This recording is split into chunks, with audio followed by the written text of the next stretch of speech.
이사야 7장 10절에서 17절까지의 말씀입니다. 이사야서 7장 10절에서 17절 말씀요. 교독으로 여러분들 함께 읽도록 하겠습니다. 여호와께서 또 아하스에게 일러 가라사대 너는 내 하나님 여호와께 한 징조를 구하되 깊은 데서든지 높은 데서든지 구하라. 아하스가 가로되 나는 구하지 아니하겠나이다. 나는 여호와를 시험치 아니하겠나이다 한지라. 이사야가 가로되 다윗의 집이여 청컨대 들을지어다. 너희가 사람을 괴롭게 하고 그것을 작은 일로 여겨서 또 나의 하나님을 괴로우시게 하려느냐. 그러므로 주께서 친히 징조로 너희에게 주실 것이라. 보라 처녀가 잉태하여 아들을 낳을 것이요 그 이름을 임마누엘이라 하리라. 그가 악을 버리며 선을 행할 줄 알 때에 미쳐 버터와 꿀을 먹을 것이라. 대저 이 아이가 악을 버리며 선을 택할 줄 알기 전에 너의 미워하는 두 왕의 땅이 패한 바 되리라. 자, 우리 17절 크게 한번 같이 읽습니다. 여호와께서 에브라임이 유다를 떠날 때부터 당하여 보지 못한 나를 너와 내 백성과 내 아비 집에 임하게 하시리니 곧 아수르 왕에 오는 날이니라. 아멘. 예, 오늘 본 말씀을 통해서 하나님의 징조 임마누엘이라고 하는 제목으로 말씀을 전하도록 하겠습니다. 자, 여러분 크게 제목을 한번 여러분들 있는 곳에서 따라해 보시도록 하겠습니다. 하나님의 징조 임마누엘. 예, 오늘 이 제목을 가지고 말씀을 전할 텐데요. 여러분 이 시간 여러분들 말씀은 사실은 귀로만 듣는 것이 아니라 입으로 먹어야 되는 거예요. 그래서 여러분 오늘 점심 식사 전에 이 예배를 통해서 하나님의 영의 양식인 말씀, 특별히 이사야서 7장 말씀을 통해서 임마누엘의 하나님을 여러분들 소유하시는 여러분들 되시기를 주의 이름으로 축복합니다. 여러분 이사야서에는 많은 메시아 예언이 있어요. 예수님 탄생에 대한, 예수님 오실 것에 대한 구약의 선지서로서 이사야서는 많은 예언을 담고 있는 것으로 우리가 알고 있습니다. 한 두 구절만 여러분 제가 찾아 읽을게요. 이사야서 9장 6절 보니까 이는 한 아기가 우리에게 낳고 한 아들을 우리에게 주신 바 되었는데 그의 어깨에는 정사를 메었고 그의 이름은 기묘자라 모사라 전능하신 하나님이라 영존하시는 아버지라 평강의 왕이라 할 것임이라. 아멘들 하셨죠? 예. 그의 이름은 뭐라고요? 기묘자라 모사라. 이것은 사실은 기묘한 모사라, 원더풀 카운셀러라고 하는 뜻이에요. 원더풀 카운셀러, 그죠? 그리고 전능하신 하나님이라, 마이티 갓, 능력의 하나님. 누가요? 예수님이요. 또 영존하시는 아버지라, 이터널 파더, 그죠? 그리고 평강의 왕이라, 프린스 오브 피스. 여러분 제가 이 말씀을 보면서요, 참, 제가 성경을 보면서 성경의 저자들 가운데 좀 부러운 것 중에 하나가 하나님에 대한 이런 묘사들이 참 훌륭해요. 하나님을 사랑하는 성경의 저자들이 하나님과 예수님에 대하여 묘사하는 그 묘사들을 보면 저는 사실을 여러분 하나님 앞에 하나님은 원더풀 카운셀러입니다. 뭐 이렇게 여러분 하나님을 칭송해 본 적이 있나요? 하나님은 마이티가 전능하신 하나님입니다. 여러분 우리가 그냥 성경을 통해서 그렇게 따라 읽기는 하지만 정말 마음 깊은 곳에서 하나님 정말 하나님은 평화의 왕자십니다. Prince of Peace 뭐 이렇게 여러분 근데 성경의 저자들은 하나님을요 그렇게 정말 마음 중심 깊은 곳에서 진심으로 묘사했단 말이에요. 그죠? 여러분, 우리도 정말 하나님을 향해서, 여러분, 우리가 누군가에게 칭찬을 드리면 좋잖아요. 기분 좋잖아요. 그죠? 여러분, 우리가 하나님께 영광을 돌리고 하나님 기쁘시게 하는 방법 중에, 여러분, 돈 안 드는 방법 중에 하나가 이거 아닙니까? 그죠? 정말 하나님을 칭송하는 거죠. 하나님께 정말 우리 마음 깊은 진심을 담아서 영광을 돌리는.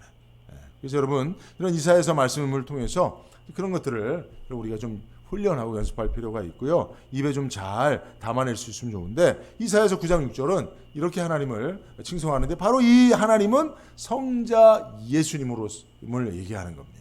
그죠? 또 이사야서 11장 1절에서 2절에 보면 이새 줄기에서 한 싹이 나며, 그죠? 다윗의 후손으로 예수님이 오신다는 얘기 아닙니까? 그 뿌리에서 한 가지가 나서 결실할 것이요, 그의 위에 여호와의 영, 곧 지혜와 총명의 영이요, 모략과 재능의 영이요, 지식과 여호와를 경외하는 영이 강림하시니. 할렐루야. 여기 예수님에게 성령이 임하신다는 얘기인데, 그 성령에 대해서도 정말 이 이사야 선지자는, 그죠? 여호와의 영이시고, 지혜의 영이시고, 총명의 영이시고, 여러분들 아멘 하고 계시죠? 모략의 영이시고, 재능의 영이시고, 지식의 영이시고, 여호와를 경외하는 영이시라. 여러분, 성령에 대한 표현도 이렇게 얼마나 구체적이고 다양합니까? 그죠? 여러분, 백지를 한 장 주고 여러분들에게 예수님에 대한 여러분들의 마음의 감정이나 신앙을 고백을 한번 적어보라고, 개인적인 고백을 해보면 몇 자 못 적는 사람들이 대부분이에요. 성령님에 대해서 여러분들이 알고 있는 여러분들의 영적 지식을 적어보라고 하면 몇 자 못 적는 분이 대부분이에요. 여러분, 신앙생활은 하나님과의 관계입니다. 성부, 성자, 성령 하나님과 관계입니다. 그분들을 아는 만큼 우리는 믿음에 성숙하게 자라갈 수 있는 줄로 믿습니다. 여러분, 하나님을 더 알아가실 수 있는 저 여러분들 되시길 바라고요. 이렇게 여러분, 이사야서에는 예수님에 대한 예언이 많이 있어요. 특히 오늘 본문 중에 14절도 예수님의 탄생 예언에 대한 말씀으로 우리가 익히 알고 있는 것이죠. 14절 보면, 그러므로 주께서 친히 징조로 너에게 주실 것이라. 보라, 처녀가 잉태하여 아들을 낳을 것이요, 그 이름을 임마누엘이라 하리라. 임마누엘이라 하리라. 여러분, 여기서 예수님을 예언하는데 그 이름을 임마누엘이라 하리라라고 예언하고 있어요. 그죠? 예수님이 탄생하기 수백 년 전에 예수님의 탄생을 예언하고 그분의 이름이 임마누엘이라라고 그렇게 이름까지 명명하고 있는데요. 이 말씀은 마태복음 1장 23절에 인용되어서 성탄절 설교로 가장 많이 사용되는 말씀 아닙니까? 그죠? 마태복음 1장 23절은 보라, 처녀가 잉태하여 아들을 낳을 것이요, 그 이름은 임마누엘이라 하리라 하였으니, 여기서 이제 이사야서의 말씀을 인용하고 임마누엘이라고 하는 이름의 의미를 이제 마태는 이제 번역해서 설명해 주고 있는데, 임마누엘이라고 하는 이름의 의미는 뭐예요? 하나님이 우리와 함께 계시다. 할렐루야. 그죠? 하나님이 우리와 함께 계시겠다고 하는 그런 하나님의 임마누엘의 역사의 그 상징성을 가지고 예수님께서 이 땅에 오신다는 거예요. 그죠? 여러분, 예수님께서, 하나님이신 예수님께서 육신을 입고, 우리와 같은 육신을 입고 이 땅에 오신 것은 우리를 향한 하나님의 눈높이 사랑의 표현인 것입니다. 눈높이 사랑. 그죠? 눈높이 사랑. 여러분, 하나님 사랑하십니까? 하나님도 우리를 사랑하시는 줄로 믿으시죠? 여러분, 하나님이 우리를 더 사랑할까요? 우리가 하나님을 더 사랑할까요? 여러분, 자신 있게 나는 하나님을 더 사랑합니다. 하나님이 나를 사랑하는 것만큼 그 이상은 아닐지라도 그만큼 나는 하나님을 더 사랑한다고 자신 있게 말할 수 있습니다. 베드로처럼, 그죠? 죽을지언정 주를 따르겠습니다. 여러분, 좀 자신 있게 베드로 사도처럼 오늘 한번 하나님 앞에 고백해 보실 수 있습니까? 여러분, 이 고백이 있으면 하나님 얼마나 기뻐하시겠어요. 근데 안타깝게도 우리도 하나님을 사랑하지만 하나님 우리를 사랑하시는 그 눈높이의 사랑에 우리는 미치질 못합니다. 미치질 못해요. 여러분 장거리 연애 해보셨어요? 장거리 연애? 저도요, 우리 아내하고 연애할 때 장거리 연애를 한 1년 해봤어요. 저는 서울에 있고 제 아내는, 우리 사모는 부산에 있었어요. 자, 그러면 장거리 연애를 하면 이렇게 이제 최소 일주일에 한 번을 우리가 만나거나 이렇게 이제 정기적으로 만나는데, 여러분, 누가 누구를 찾아갈까요? 서울에 있는 제가 부산에 있는 제 아내를 찾아갔을까요? 아니면 부산에 있는 제 아내가 서울에 있는 저를 만나기 위해서 일주일에 한 번씩 올라왔을까요? 누가 누구를 찾아갔을까요? 그 정답은 더 많이 사랑하는 사람이 찾아가는 거예요. 더 많이 사랑하는 사람이 찾아가는 거예요. 저는 부산이 어디 있는지 잘 몰라요. 여러분, 어쨌든 더 많이 사랑하는 사람이 찾아가는 거예요. 여러분, 우리가 하나님을 사랑하지만, 여러분, 하나님이 계신 곳으로 여러분 가고 싶은 사람 손 들어보세요. 아무도 없습니다, 솔직히. 하나님 지금 천국에 계시는데, 여러분, 하나님 사랑하지만 난 그래서 하나님 천국에 빨리 가고 싶어요 하는 사람 바울 외에 내가 본 적이 없어요. 사도 바울 외에 별로 본 적이 없어요. 그죠? 여러분, 한번 여러분들 진짜 옆 사람에게 오늘 예배 드리는, 여보, 내가 당신을 사랑하지만 난 하나님을 더 사랑해, 예수님을 더 사랑해, 그래서 당신하고 있고 싶지만 하나님에 빨리 갈 거야, 안녕, 그러고 그렇게 말할 수 있는 사람 있어요? 없어요. 하나님을 사랑하지만 찾아갈 정도는 아니에요. 하나님이 계신 천국에 찾아가고 싶은 마음 별로 없어요. 근데 여러분, 하나님은 우리가 천국에 계신 하나님을 찾아가는 건 힘들지만 하나님이 우리에게 오시는 건 더 힘든 일이거든요. 그렇지 않아요, 여러분? 우주 만물을 만드신 창조주가 피조 세계로 인간의 몸을 입고 오신다는 건 얼마나 힘든 일이에요. 근데 하나님이 그렇게 하셨어요. 우리와 하나님이 이 땅과 천국에서 장거리 연애할 때 하나님이 찾아오신 거예요. 왜요? 더 사랑하시니까. 더 사랑하시니까. 그게 임마누엘에 담겨있는 하나님의 눈높이의 사랑인 줄로 믿습니다. 뿐만 아니라 하나님은 우리와 지금도 함께 하시며 영원히 너희와 함께 하시겠다고 약속하셨습니다. 마태복음 28장 10절에 보면 볼지어다 내가 세상 끝날까지 너희와 항상 함께 있으리라 하시니라 하시며, 예수님께서 천국에 승천하시면서 내가 너를 떠나는 것이 아니라 너희와 항상 함께 할 것이니 너는 이 임마누엘의 약속을 믿으라라고 말씀하여 주신 것입니다. 그래서 오늘은요, 여러분, 임마누엘의 하나님, 이 약속을 하시고 지금까지도 우리를 눈높이 사랑으로 우리의 삶의 현장 가운데, 고난의 현장 가운데, 심지어는 죄악의 현장 가운데도 찾아오시는 그 임마누엘의 하나님을 오늘 말씀을 통해서, 그리고 그분의 사랑을 경험할 수 있기를 주의 이름으로 축복합니다. 자, 오늘 본문으로 가볼게요. 자, 10절 말씀을 보니까 여호와께서 또 아하스에게 일러 가라사대라고 했어요. 하나님께서 한 사람에게, 특별히 지금 유다의 왕인 아하스 왕에게 하실 말씀이 있었어요. 그래서 말씀하십니다. 근데 하나님이 직접 찾아가 말씀하신 것이 아니라 누구를 보내요? 선지자를 보내는데, 자, 이때 보냄을 받은 선지자가 이사야 선지자입니다. 근데 오늘 본문의 말씀을 보니까 이상한 게, 이사야가 아들 스알 야숲을 데리고 가요. 그러니까 본문의 말씀을 보면 그래요. 여러분, 보통 선지자가 아들을 데리고 가서 하나님이 주신 신탁, 말씀을 전하는 경우는 사실은 희귀합니다. 성경에서 오늘 이 본문에서만 유일하게 기록되어 있을 정도로 아주 흔한 일이 아닙니다. 그런데 왜 이사야가 아들 스알 야숲을 데리고 유다왕 아하스를 찾아가서 하나님 말씀을 전했을까요? 여기는 이제 의미가 있어요. 그 의미는 제가 결론 부분에 다시 한번 말씀을 드리겠고, 사실은 그 이름의 의미가 있습니다. 이사야는 여호와가 구원하시다라고 하는 뜻이고요. 그 아들 스알 야숲의 이름의 의미는 남은 자가 돌아온다라는 뜻이에요.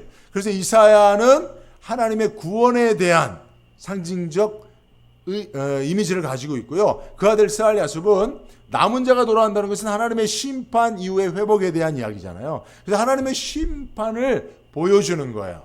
그러니까 이사야가 하나님의 구원과 그 아들의 이름 스알야습을 통해 하나님의 심판, 그 두 가지 의미가 담겨있는 하나님의 신탁을 가지고 왕에게 나아가 말씀한다고 하는 사실을, 그 왕이요, 내가 왕에게 전하는 이 말씀에는 하나님의 구원도 있지만 왕이 듣지 않고 불순종할 때에는 하나님의 심판도 함께 담겨있는 그런 말씀입니다라고 하는 사실을 그 아들, 하나님의 심판의 의미가 있는 스알야습을 데리고 가서 말씀을 전함으로 그렇게 이제 어떻게 보면 왕에게 시위하는 것이죠. 하나님의 말씀의 의미를 보다 더 깊게 깨달으라고 그렇게 이제 이사야 선지자가 선지자 역할을 감당하는 것인데요.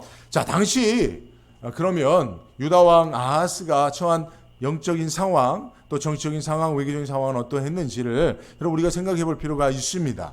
어떤 상황이었길래 하나님께 선지자를 통해서, 이사야 선지자를 통해서 하나님의 말씀을 전하고 있는가? 자, 1절과 2절 말씀을 보면요. 우시아의 손자 요담의 아들인 유다 왕 아하스 때에 아람 왕 르신과 르말리의 아들 이스라엘 왕 베가가 올라와서 예루살렘을 쳤으나 능히 이기지 못하니라. 자, 1차 침입이 있었어요. 그죠? 유다 왕 아하스 때에 아람 왕과 이스라엘 왕 베가가 연합군을 형성해서 남유다를 정복하기 위해서 예루살렘을 공격했어요. 근데 1차 침략에서는 예루살렘을 공략하지 못했습니다. 그러나 사실은 1차 침략을 통해서 남유다 왕인 요아스는 북이스라엘과 또 그 어디입니까? 아람의 연합군과는 군사력에 있어서 현격한 차이가 있음을 알게 됐어요. 근데 하나님 은혜 가운데 겨우 버틴 거예요. 그러다가 두 번째 침략의 소식을 듣고 있는 상황이 지금 상황이에요. 그러니까 여러분, 이번에는 견디지 못할 것 같다, 이번에는 버티지 못할 것 같다라고 하는 건 두려움이 생겨난 것이죠. 그래서 2절을 보면 혹이 다윗 집에 구하여 가로되 아람이 에브라임과 동맹하였다 하였으므로 왕의 마음과 그 백성의 마음이 살림이 바람에 흔들린 같이 흔들렸다는 거예요. 그죠? 네.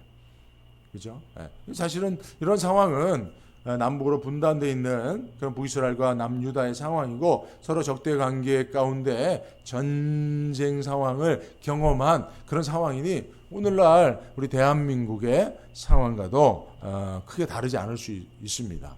사실 여러분, 북한이 중국이나 러시아와 손을 잡고 우리나라를 공격한다는 그런 선전포고의 상황 가운데 있다면 여러분, 대통령과 백성들의 마음이 어떻겠습니까?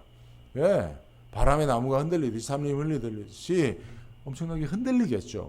예, 그죠? 저와 여러분들도 마찬가지 아니겠습니까? 예. 이것은 오히려 당연한 일일 수 있습니다. 그래서 이사야서 7장 4절에 보면 그에게 이르기를 너는 삼가며 종용하라. 아람 왕 르신과 르말레 아들이 심히 노할지라도 연기나는 부직경이 그루터기 불가하니 두려워 말며 낙심하지 말라. 하나님께서 선지자를 통해서 말씀하셨다는 것은 사실은 삼가며 조용하지 못한 거예요. 정신을 못 차리고 있는 거예요.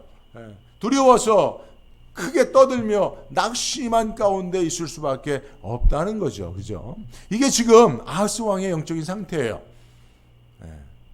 그래서 하나님께서 이 아하스 왕과 이스라엘 백성들에게 누구를 보낸 거예요? 이사야를 보낸 거예요.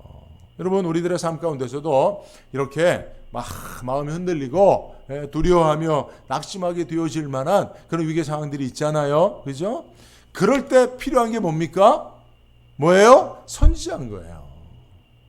하나님의 뜻을 말씀해 줄 선지자가 필요한 겁니다. 그죠? 그래서 여러분, 하나님은요, 하나님의 백성들을 위해서 시대마다 선지자를 세워서 그들의 위기 상황 가운데 두려워하며 낙심하지 않도록 하나님의 말씀을 통하여 그들을 붙잡아주고 계시는 줄로 믿습니다. 그죠? 지금 이 시대에도 그런 선지자들, 물론 선지자직이라고 하는 직분은 사실은 지금은 존재하지 않지만 그러나 선지자 역할을 하는 그런 사람들은 있어요. 그죠? 교회 안에 하나님께서 이런 사람들을 세우셔서 성도들 가운데 하나님의 말씀이 필요한 자들에게 선지자들을 역할을 하는 사람들 통해서 하나님의 말씀을 전해주시는 역할을 하거든요. 이 설교도 사실은 그런 의미에서 선지적 사명을 감당하는 하나의 그런 사역이라고 말할 수 있습니다. 그래서 여러분 이 말씀을 통해서 설교 말씀을 통해서 여러분들을 향한 여러분들의 위기 상황 가운데 두려워하며 낙심하는 여러분들에게 주시는 그런 하나님의 말씀을 들을 수 있기를 주의 이름으로 축복합니다. 근데 여러분 참으로 안타까운 것은 제가 사실 하나님의 말씀을 듣고 전하는 그런 일들을 하는데도 사실은 하나님을 믿는 사람들은 오히려 세상 사람들보다도 더 하나님의 말씀을 잘 들으려고 하지 않아요. 들으려고 하지 않아요. 여러분 요새 TV 프로그램 중에 무엇이든 물어보살 이라고 하는 그런 프로가 있어요. 예? 그러니까 우리나라 사람들이 얼마나 많이 이 점집, 무당집을 찾아가서 물어보는지 이게 TV 프로그램으로 나왔다니까요. 요새는요 무당들이 공공연하게 TV 프로그램에 나와요. 어떤 프로그램을 보니까 전국에서 유명한 무속인들을 불러놓고 알아맞히기 대회 하더라고. 와. 그러니까 그만큼 여러분 수요가 있다는 거 아니에요. 시청자들이 이렇게 뭔가 자기의 문제 해결책을 누군가에게 묻기를 원하는데 이런 점집을 찾아가는 이들이 많다는 거예요. 그죠? 뿐만 아니라 여러분 법륜스님이라고 증문즉설 여러분 지금도 계속되고 있어요. 수천 회 지금 보니까 뭐 수천 회를 하고 계속하고 있더라고요. 한 회마다 수백 명 내지 1000명 이상이 모여요. 엄청나게 많은 사람들이 모이고요. 인터넷에 구독자가 한 100만 명 가까이 돼요. 그리고 한 회당 수십만 조회수가 나타납니다. 그럼 뭐예요? 예? 물어보기를 원하는 사람들이 그렇게 많다는 거예요. 근데 여러분 제가 하나님의 말씀을 전하는 자로 서 있지만 저에게 하나님의 뜻이 무엇인지 물어보는 사람들이 없어요. 물론 유 목사가 뭘 알겠나 하고 그렇게 생각해서 묻지 않는 수도 있겠지만 여러분 다른 사람이라도 그럼 물어보세요. 지금도 우리 삶 가운데 하나님은 선지자를 통해서 우리에게 말씀하기를 원하신단 말이에요. 물론 친히 여러분들이 기도함으로 하나님의 뜻을 알 수 있습니다만은 그러나 여러분 기도에 깊은 영성을 가지지 못한 사람들은 기도에서 하나님의 뜻을 알지 못할 때가 있잖아요. 그러면 최소한 물어봐야죠. 그죠? 오늘날도 여러분 그런 선지자적 사명을 가지고 하나님의 쓰임 받는 사람들이 있다는 사실을 여러분 꼭 기억하시고 물을 수 있기를 바랍니다. 근데 여러분 오늘 본문의 말씀을 보니까 아하스도 하나님 앞에 묻지 않겠다는 거예요. 하나님 이사야 선지자를 통해서 네가 물어라. 징조를 구하라는 것은 뭐예요? 물으라는 거예요. 내 뜻을 구하면 내가 너희에게 말씀해 주겠다는 거예요. 너의 문제의 해결책을 내가 가지고 있으니 묻기만 하면 내가 이것을 너희에게 이야기해 주고 해결해 주겠다는 그 하나님의 간절한 표현이 담겨있는 말씀이에요. 근데 아하스가 난 물을 필요 없습니다. 하나님 난 시험 안 해요. 안 물을래요. 라고 그렇게 어찌 보면 신앙적 경건한 모습으로 이야기하지만 사실은 그 중심에 뭐가 있어요? 불신앙이 있는 거예요. 불순종이 있는 거예요. 하나님 말씀 듣고 순종할 마음이 없는 거예요. 왜요? 자기 방법, 자기가 의지하는 하나님 아닌 다른 것이 있었기 때문에 그래요. 그래서 묻지 않는 겁니다, 여러분. 혹시 여러분들도 하나님 앞에 묻지 않는 이유가 여기에 있다면 오늘 말씀을 통하여 여러분 돌이킬 수 있기를 바랍니다. 여러분 하나님의 뜻을 물어본 지가 얼마나 되었습니까? 여러분들이 하나님의 뜻이라고 깨달은 지가 얼마나 되었습니까? 그럼에도 불구하고 여러분들의 삶이 그냥 흘러가는 대로 관성대로 살아가고 있다면 여러분 그것은 신앙생활이 아닌 것이죠. 하나님의 뜻을 날마다 묻고 그에게 구하며 징조를 구하는 삶이 오늘 하나님께서 우리에게 원하시는 삶인데, 그죠? 특별히 코로나 때 하나님의 뜻이 우리에게 있지 않겠습니까? 그럼 우리는 하나님 앞에 물어야 되는데 우리가 아하스처럼 자기 방법과 자기가 의지하는 하나님 아닌 다른 것을 인하여서 하나님 앞에 묻지 않고 하나님을 도외시하는 그런 모습을 보인다면 오늘 우리는 말씀을 통하여 이 아하스가 바로 내 자신이라는 사실을 깨닫고 돌이킬 수 있기를 바라는데요. 그죠? 여러분 오늘 3절을 보니까 때 여호와께서 이사야에게 이르시되 너와 내 아들 세아야숨은 윗모 수도 끝 세탁자의 밭 큰 길에 가서 아하스를 만나. 여러분 이사야가 그 아들과 함께 왕을 만나러 가는데 왕궁으로 찾아가지 않고 어디로 가요? 윗못 수도 끝 세탁자의 밭으로 갑니다. 왜냐하면 왕이 거기 있었거든요. 지금 아하스 왕이 왕궁에 있지 않고 어디 있어요? 윗못 수도 끝 세탁자의 밭에 있습니다. 자, 여러분들 말씀 집중하고 계시죠? 말씀 잘 들으시길 바랍니다. 왜 여기 있습니까? 여러분, 사실은 예루살렘 성은 그 안에 샘물이나 우물들이 많지 않았어요. 자체적으로 그 우물들을 이렇게 통해서 식수를 공급하기 어려웠어요. 그래서 사실은 외부에서 물을 끌어 들어왔습니다. 그것이 바로 윗못 수도 그곳이에요. 그러니까 지금 왕이 여기에 있었다는 것은 사실은 전쟁을 대비하고 있는 거예요. 어찌 보면 왕으로서 마땅히 할 일이죠. 그러나 사실은 하나님께 물으면 하나님께서 얘기해 주시겠다는 거거든요. 하나님 보호해 주시겠다는 거거든요. 근데 왕은 전쟁을 생각하고 있어요. 그리고 어떻게든지 예루살렘 성 안에서 버틸 걸 생각하고 있습니다. 언제까지? 하나님이 도우실 때까지? 아니요. 아수르 왕이 도움을 줄 때까지예요. 왕은 아수르에게 도움을 청하려고 작정하였고 이미 아수르 왕에게 도움의 손길을 보내달라고 그렇게 구했던 상황입니다. 열왕기하 16장 7절 8절에 보면 아하스가 아수르 왕 디글랏 빌레에게 사자를 보내어 이르되 나는 왕의 신복이요 왕의 아들이라 하나님의 신복이요 하나님이 세운 왕이요 하나님의 아들인 다윗의 자신 아하스 왕이 이방 왕 아수르 왕에게 이런 고백을 하고 있어요. 이제 아람 왕과 이스라엘 왕이 나를 친히 청건대 올라와서 나를 그 손에서 구원하소서. 이거 누구에게 고백해야 될 고백입니까? 하나님에게 해야 될 고백이죠. 근데 이방 왕 아수르 왕에게 나를 구원하소서라고 아하스 왕이 구원의 요청을 하고 있는 것입니다. 그리고 8절에 보니까 여호와의 전거 왕궁 곳간에 있는 은금을 취하여 아수르 왕에게 예물로 보낸 거예요. 이것은 무엇을 의미하는 겁니까? 아수르 왕이요, 내가 당신을 섬기겠다는 거예요. 그러니 나를 구원해 달라는 거예요. 그러면 나는 당신을 섬기는 봉신 국가가 되겠다는 거예요. 봉신 조약을 맺겠다는 겁니다. 이게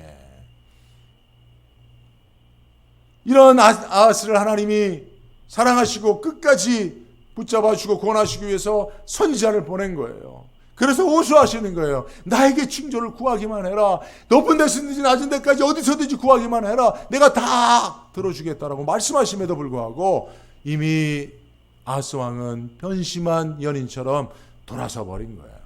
하나님으로부터 돌아서 버린 겁니다. 그래서 하나님께 구해야 될 구원의 요청을 이방 왕에게 하고 있는 것입니다. 결국 아수르 왕이 와서 도와줍니다. 남유다를 이 북이스라엘과 아람의 손에서 건져줍니다. 그러나 여러분, 그것이 진정한 구원이 되었을까요? 아니요. 도리어 아수르로 인하여서 더 큰 속박과 재앙이 시작되었습니다. 17절 말씀을 보면 여호와께서 에브라임이 유다를 떠날 때부터 당하여 보지 못한 날을 너와 내 백성과 내 아비 집에 임하게 하시리니 곧 아수르 왕에 오는 날이라는 거예요. 하나님께서 말씀하십니다.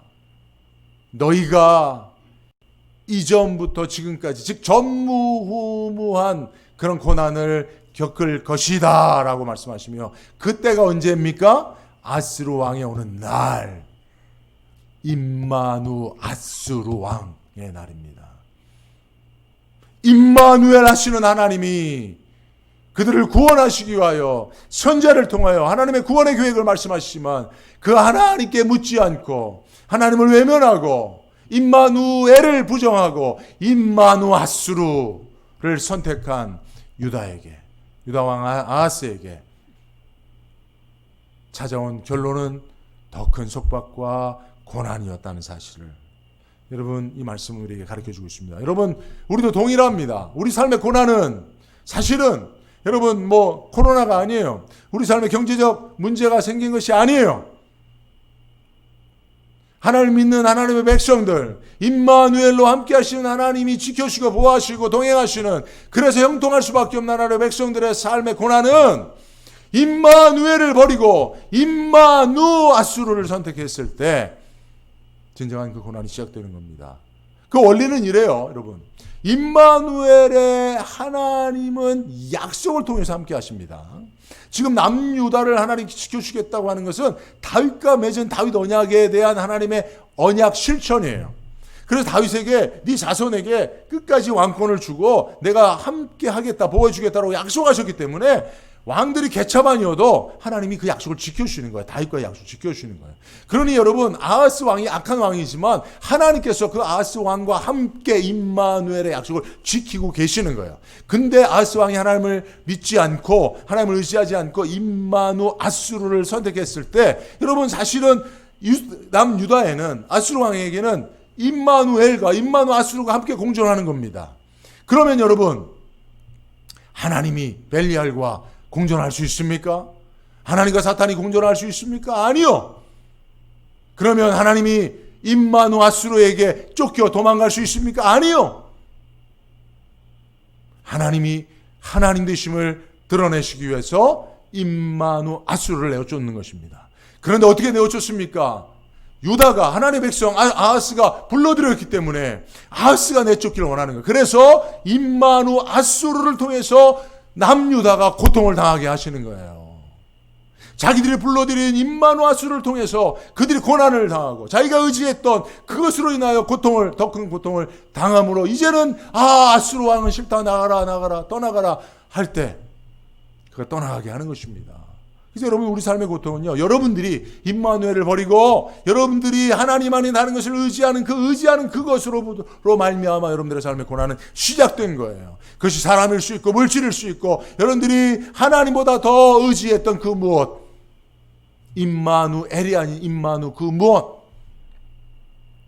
그것 때문에 우리 삶의 고난이 지금도 계속되고 있다는 거예요. 하나님을 믿는 자들에게 임하는 그 고난 중에 많은 부분은 여러분들이 임마누엘을 버렸기 때문인 것입니다. 그리고 다시 임마누엘을 회복하는 것이 우리 삶의 문제를 해결하는 그런 가장 중요한 영적인 방법인 것을 여러분들 기억하시길 바랍니다. 이사야서를 통해서 하나님은 이스라엘 백성들에게 임마누엘을 버리고 임마누 아수르, 임마누 바벨론을 선택한 유다 백성들에게 하나님께서 호소하고 계시는 거예요. 그래서 사실은 이사야서 2장 22절이 어찌 보면 이사야서의 가장 큰 교훈이요 핵심 구절일 수 있습니다. 너희는 인생을 의지하지 말라. 너희는 인생을 의지하지 말라.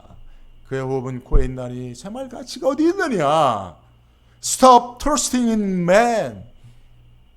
Trust in God 해야 되는데 사람을 의지하는 거예요. 그러니까 그것을 stop 안 하는 거예요. 여러분, 더 이상 사람을 의지하지 마십시오. 저도 의지하지 마세요. 사랑만 하면 되는 거예요. 서로 사랑하면 하나님만 의지하고 임마누엘의 하나님만을 섬기며 살면 되는 거예요. 여러분, 아하스 왕의 아들이 누굽니까? 히스기야입니다. 히스기야. 아하스 왕은 개체반의 엉망인 악한 왕이었어요. 그러나 히스기야는 선한 왕이었어요. 그죠? 네. 얼마나 소망스럽습니까? 부모가 엉망이어도 하나님을 잘 믿으면 복된 자녀가 태어날 수 있는 것이에요. 근데 여러분, 히스기야 왕이 사실은 죽을 병에 걸리죠. 그 병이 무엇인지 잘 몰라요. 근데 저는 이 아버지 아하스가 만들어 놓은 영적인 환경 때문에 히스기야가 죽을 고생해서 마음에 병이 들어서 죽게 되었다고 나는 생각해요. 물론 하나님 앞에 기도해서 15년이나 연장이 되었지만 여러분, 이 아하스가 임마누 아수르를 유다에게 끌어들였잖아요. 그리고 그 영적인 환경을 아들 히스기야에게 물려줬어요. 그래서 여러분, 히스기야 시대에 열왕기하 18장 17절을 보면 어떤 말씀이 있는지 아십니까? 아수르 왕이 다르단과 랍사리스와 랍사기로 하여금 대군을 거느리고 라기스에서부터 예루살렘으로 가서 히스기야 왕을 치게 하매 그들이 예루살렘으로 올라가니라. 그들이 올라가서 윗못수도 곁곧 세탁자의 밭에 있는 큰 길에 이르러 서니라. 이스라엘을 침략하기 위해 온 아수르 대군이 어디에 서 있습니까? 윗못수도 곁곧 세탁자의 밭. 이곳이 어디입니까? 방금 우리가 살펴봤던 것처럼 아하스 왕이 선지자 이사야와 그의 아들을 만난 곳 아닙니까? 하나님의 신탁을 받은 곳 아닙니까? 임마누엘의 하나님을 의지하도록 선지자로부터 권면을 받은 곳 아닙니까? 근데 그곳에서 하나님, 임마누엘 하나님을 거부하고 임마누 아수를 끌어들인 그곳에 누가 서 있는 것입니까? 아스 왕이 끌어들였던 아수르, 그 대군이 북이스라엘보다 아람보다 더 잔인한 침략군으로 그곳에 서 있는 거예요. 이것을 히스기야에게 물려준 겁니다. 자기만 망하면 됐지. 왜 이런 영적 환경을 자녀에게 물려줘서 선한 왕이었던 히스기야가 아버지가 물려준 영적 환경 속에서 벗어나지 못하고 그렇게 고생하며 죽을 병에 걸려서, 그죠? 마지막에는 히스기야도 그 전철을 밟고 있는 것을, 임마누 바벨론의 길을 가고 있는 것을 우리가 보게 되면서 사실은 그 아버지 아하스에 대한 원망을 하지 않을 수가 없는 것입니다. 여러분, 마찬가지입니다. 우리가 우리 자녀들에게 물려줄 수 있는 가장 큰 축복의 선물은 뭡니까? 임마누엘의 하나님을 물려주는 거예요. 우리 가정이 임마누엘의 하나님이 함께 하시는 가정임을 물려주는 겁니다. 그 영적 환경을 물려주는 거예요. 돈보다 그 어떤 것보다도 이것을 물려줘야 됩니다.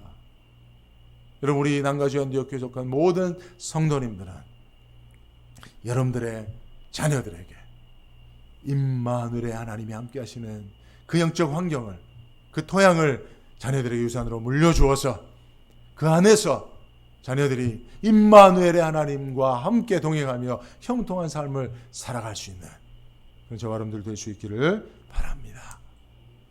여러분, 코로나로 이제 우리가 임마누엘의 하나님을 교회뿐만이 아니라 여러분들의 가정, 여러분들의 삶의 현장 속에서 경험할 수 있는 절호의 기회입니다. 여러분, 임마누엘의 하나님을 우리가 믿고 따르면 그 하나님은 우리에게 구원과 축복을 주시지만, 그러나 임마누엘 하나님을 우리가 아하스처럼 거절하면, 그래서 임마누 다른 것을 섬기면 그것으로 인하여 하나님의 심판도 있을 수 있다는 사실을 꼭 기억하시고, 다시 한번 하나님의 축복 가운데로 한 걸음 더 나아가시는 저와 여러분들의 주길 주의 이름으로 다시 한번 축복합니다. 기도하겠습니다. 거룩하신 하나님, 은혜와 사랑을 감사합니다. 오늘도 주신 말씀 통해서 하나님이 지금도 우리와 함께 하시는 임마누엘의 하나님이신 것을 믿고 감사합니다. 혹여나 우리와 함께 하시는 그 약속을 따라 정말 우리를 떠나지 하시는 하나님을 외면하는 그런 아하스 왕과 같지 않기를 원합니다. 다시 한번 우리가 의지했던 모든 것들을 다 내어버리고 오직 하나님만을 섬기는 믿음의 임마누엘의 가정, 교회, 성도들의 사업장이 되게 하여 주옵소서. 예수님의 이름으로 기도드리옵나이다.